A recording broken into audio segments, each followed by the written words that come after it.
Every couple goes through 4 stages before things get rocky enough for them to seek the guidance of a coach. Chances are you're already in stage 4. So I'm going to start there with stage 4 and work backwards until we get to the core of the problem. Hello, I'm Dr. Debi, and I've been helping men, women, and couples grow together for more than 25 years. Now it's your turn to learn what I learned and taught as a couples counselor and university professor. This is your personal development podcast packed with instant encouragement and practical tips.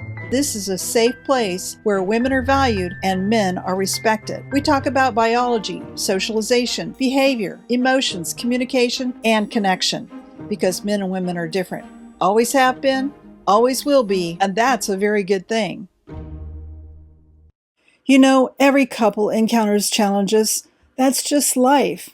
And if there's one thing we all know for sure about life, it isn't fair. Sometimes it feels like you're climbing uphill with no clear path, especially if one or both partners are dealing with something difficult on the inside, like clinical levels of anxiety and depression or past trauma. These things don't just affect the individual, they ripple outward and touch every part of the relationship. Let me say this up front.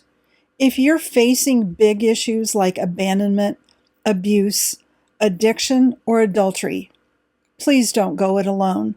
Reach out to a licensed mental health professional.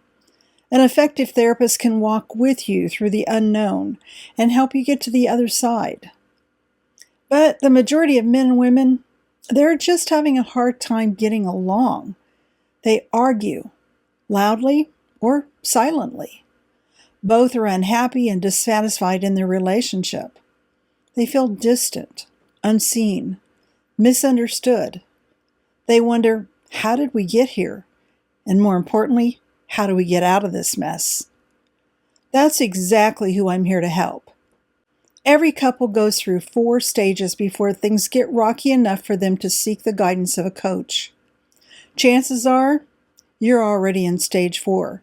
So I'm going to start there with stage 4 and work backwards until we get to the core of the problem. Stage 4 is conflict. By the time a couple seeks coaching, they're usually knee-deep in stage 4. Now, conflict isn't the same thing as disagreement. Disagreement can be healthy. You can disagree about dinner, parenting, or vacation plans and still stay connected. But conflict is different. Conflict starts with the belief that your mate has intentionally hurt you, that he knew it would hurt and did it anyway. So she is the innocent victim and he's the villain.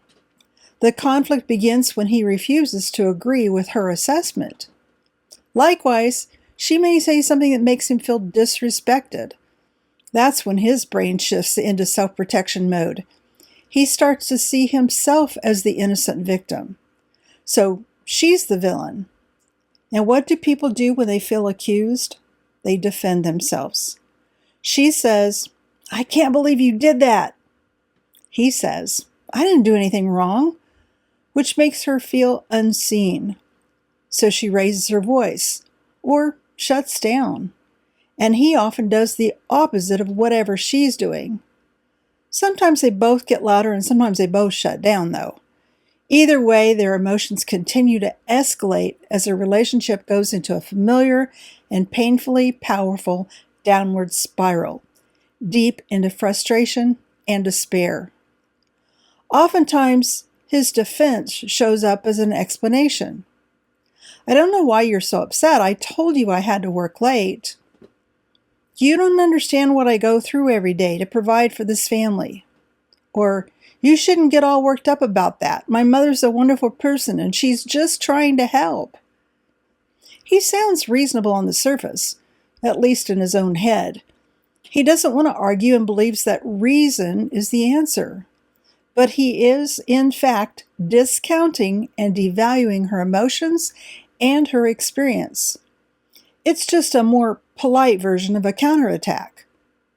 On the other hand, if he sees her as the villain and he's brave enough to tell her how he feels, that he feels disrespected, she's likely to explain that she's just trying to have a conversation.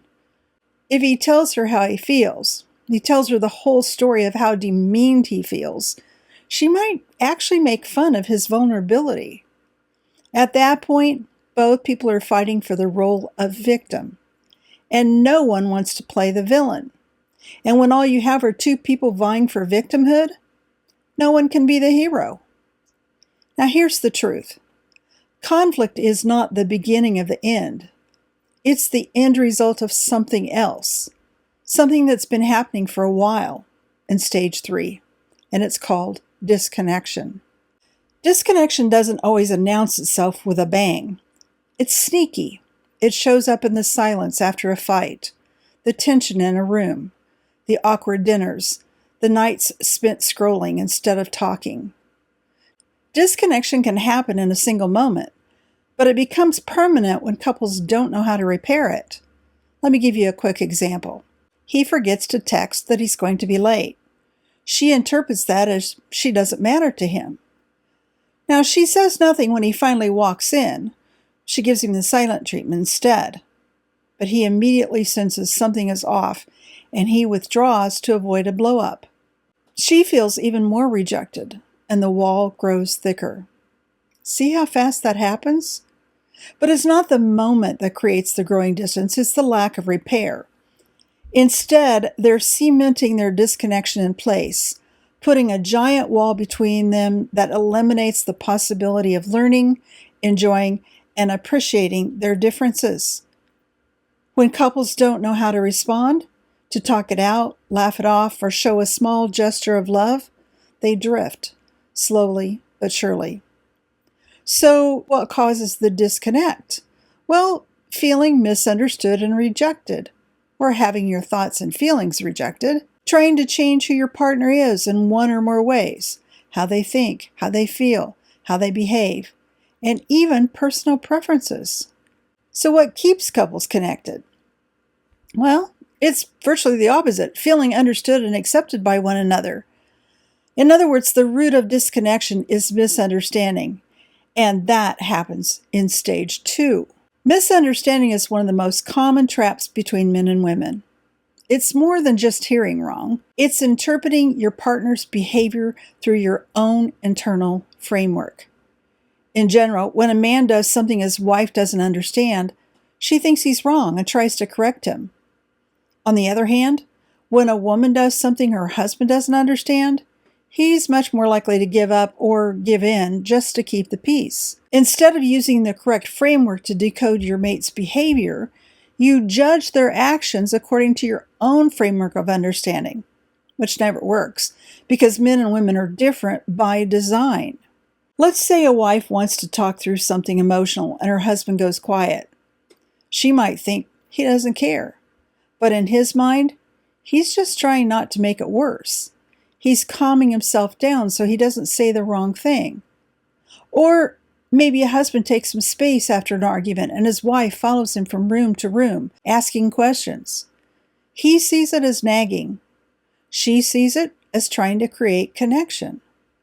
They're both acting from love, or at least the self-protection part of love, but they can't see each other clearly because they're using the wrong framework to decode one another. Again, when women don't understand men, they assume they're wrong. When men don't understand women, they give up or give in. Neither mindset helps resolve the conflict. They don't realize that they're wired differently, which brings us to stage 1, and this is where it all begins. So, why don't your mate's thoughts, feelings, and behaviors make sense to you? In reality, you and your mate grew up in different cultures, even if you live in the same country and speak the same language. He's bigger, physically stronger, and more sensitive than she.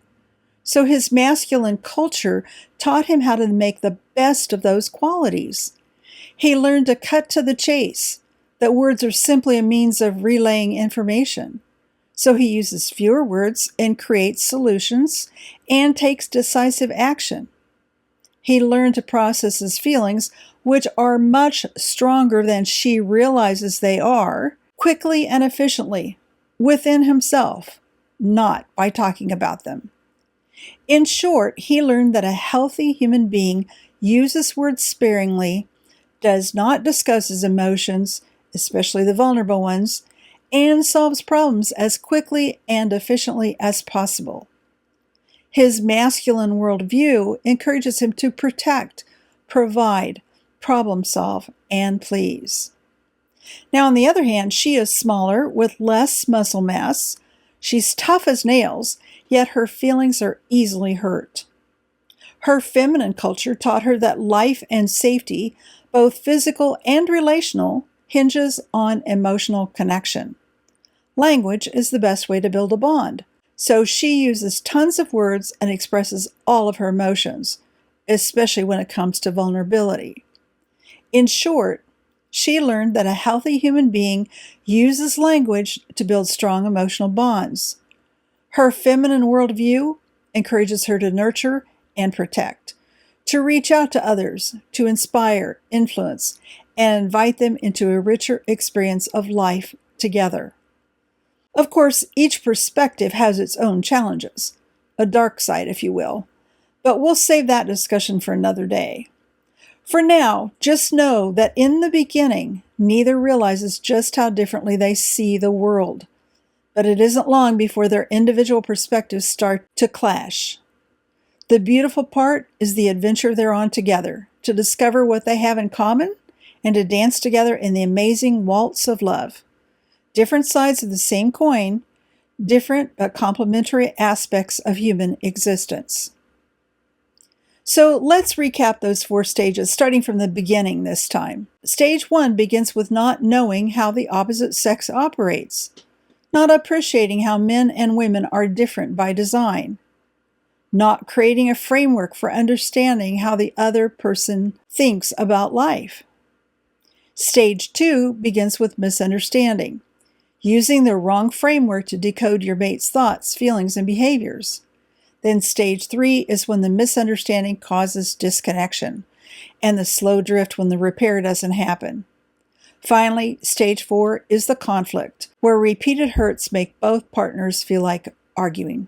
Knowing these stages can help you see how you got off track and suggest a path for healing and growth. And that's why I do what I do. Because when you begin to truly understand how your mate operates as a man or as a woman, something beautiful happens. The walls start to come down, the tensions begin to fade, and love, it has a chance to breathe again. So wherever you are today, I want you to know you're not alone. You're not failing. You're simply human, and there's so much hope. If this message resonated with you, I invite you to share it with a friend or explore more resources on my website. And remember, understanding one another is not the end of the journey. It's just the beginning. What did you think? Did the information raise more questions? Do you want to learn more? Head over to A Wise Woman's Guide for show notes and links to the resources mentioned in this episode at awisewomансguide.com.